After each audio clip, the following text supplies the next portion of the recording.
Dimitër Shehu, 39 vjeçari, arrestuar nga njësia antidroge Tiranës pasi tentoi të trafikonte një valixhe me kanabis sativa me përmbajtje të lartë THC nga Tajlanda drejt Shqipërisë, ka rrëfyer përpara hetuesve skemën kriminale.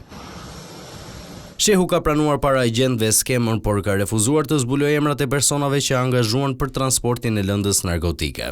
Ai deklaroi se ishte pajtuar për një pagesë prej 2 milion lekësh të vjetra për të sjellë valixhe në Tiranë. Referuar dëshmisë së tij, droga ishte dorëzuar në një hotel në Tajland nga një shtetas i huaj. Më pas ai udhëtoi drejt Dubait, ku kaloi pa probleme nga autoritetet vendase.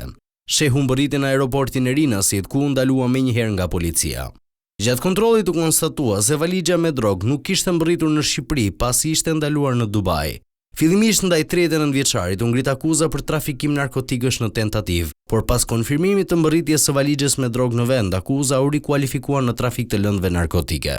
Hetimet vijojnë për identifikimin e personave të tjerë të përfshirë në rrjetin e trafikut ndërkombëtar të drogës.